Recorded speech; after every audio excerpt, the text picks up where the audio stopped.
2024 IPL முடிஞ்சு போச்சு. தோனி அவரோட ரிட்டையர்மெண்ட் பத்தி எந்த ஒரு அனௌன்ஸ்மெண்ட்டுமே கொடுக்கல. இந்த டைம்ல தோனிக்கு பதிலாக ரிஷப் பாண்ட் தான் இனிமேல் சிஎஸ்கேல விளையாட போறாரு அப்படிங்கிற நியூஸ் சோசியல் மீடியால போய்கிட்டு இருக்கு. இப்போதைக்கு ரிஷப் பாண்ட் டெல்லி டீமோட கேப்டனா இருந்துகிட்டு இருக்காரு. ரீசெண்டா தான் இந்த டீமோட கோச்சா இருக்கிற ரிக்கி பாண்டிங்க ரிமூவ் பண்ணாங்க. 6 வருஷமா ரிக்கி பாண்டிங்க்கு கீழே விளையாடுற டெல்லி டீம் எந்த ஒரு இம்ப்ரூவ்மெண்ட்டுமே ஆகல அப்படிங்கிற ஓபன் ஸ்டேட்மெண்ட்டையும் கங்குலி கொடுத்தாரு. இது போக டெல்லி டீமுக்கும் ரிஷப் பாண்டுக்கும் கரண்ட்ல ஒரு நல்ல பாண்டிங் இல்ல அப்படிங்கிற நியூஸும் சோசியல் மீடியால போய்கிட்டு இருக்கு. அடுத்த வருஷம் ஐபிஎல்க்கு முன்னாடி ஒரு மெகா ஆக்ஷன் நடத்த போறாங்க.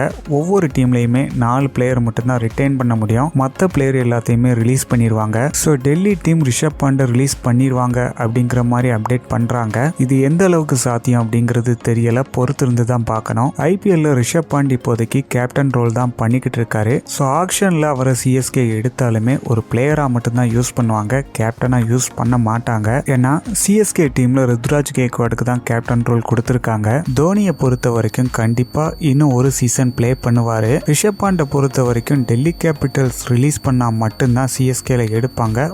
ரிலீஸ் பண்ணுவாங்களா அப்படிங்கறத பொறுத்து இருந்து பார்க்கலாம்.